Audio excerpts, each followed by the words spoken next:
Ito naman, ito yung nauna. So, tingnan natin. Lalaki na ba to? Okay.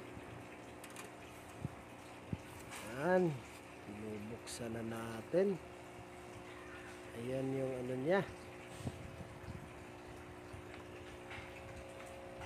Okay.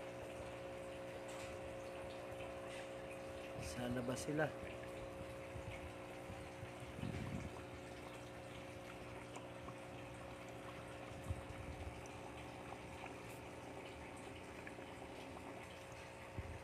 Yun. Tumatakbo-takbo na.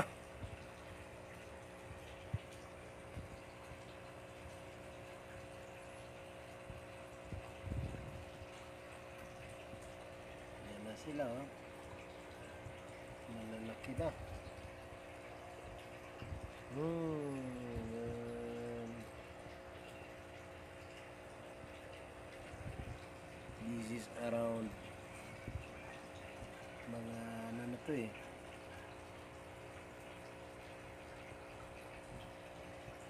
1 month almost ng 3 weeks.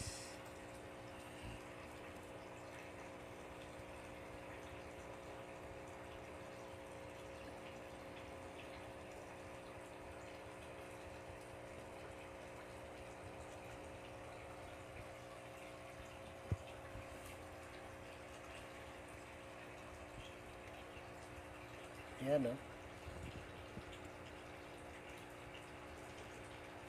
They're 3 weeks old.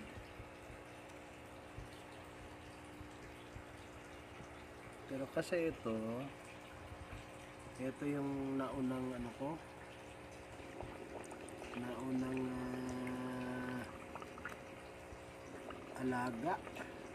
So, anong nangyari dito is nagkamali ako. Marami yung namatay.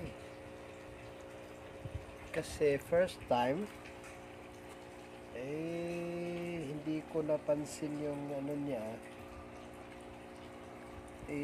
Marami namatay kasi nilagyan ko kaagad ng pagkain.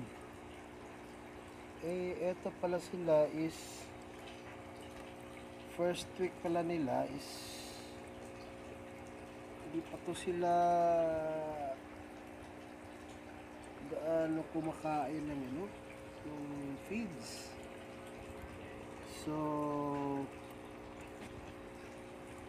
yun nga, nagkamali nga eh. So, inano ko na lang, charge to experience. At least, alam ko na dapat hindi sila pinapakain yung mga bagong pisang krillings, bagong separate from the mother.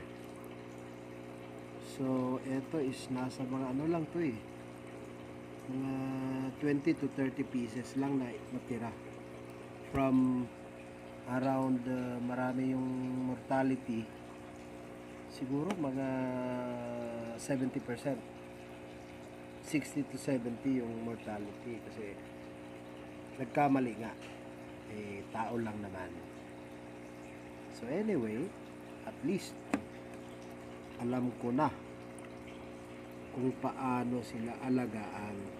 Kaya eto yung pinakauna kong krillings na napisa under my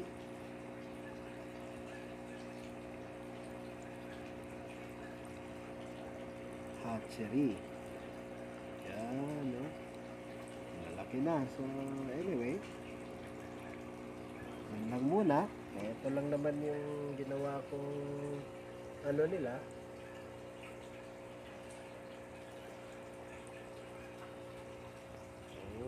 Styro din. Pero, yun nga, kailangan talaga lagyan ng butas para naman maano sila, pero kailangan mo ring lagyan ng screen kasi dito sila yung mga ano ko before, yung mga breeders ko na nilagay dito is dito sila lumalabas. They are really escape artists. Kaya kailangan, tingnan mo. Yan, kailangan talaga may screen. Yan, di pwede naglagay ka dito kasi nakakakapit sila sa styro box. So, nakakaalis sila pag butas lang. Tapos walang Kasi ito dapat para sa hydroponics wala na ginawa ng hatchery ng ARC. So, ito naman ngayon yung breeding pan. Yun. So, andun sila sa ilalim, nagtatago. Mamaya, pag nagbigay ng pagkain, lalabas na yan. Nilagyan ko na lang ng balon molly. Ayan ang dami na. Yun. Dami na nila. So, yung hindi maubos na pagkain ng ARC, inuubos nila. Sila pa nga naunang kumain Naubusan na nga yung ARC. Yun, sila. Mix yan. May white. May marble. At saka mayroon ding gold dust. So, mas marami dito yung natin yung round tail na balloon molly. At meron din tayong lyre tail. Yan. Yan sila. Okay. Yan na muna. Ito lang yung mga nilalagay kong Ito naman yung ginawa kong DIY na filter. So, nilagyan ko lang ng mga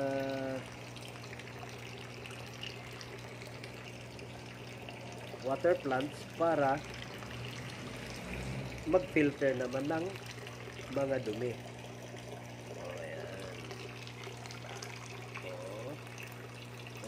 Pero kailangan ilagay ko sa canister kasi kinakain nila yung water plants natin, kinakain ng ERC, so nauubos. So nilalagay ko sa plastic na strainer. Yan. Yan, dami nila. Kakaali dami. Nice one.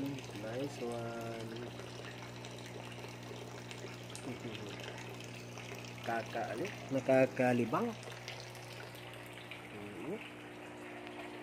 Kakawala ng problema, stress reliever.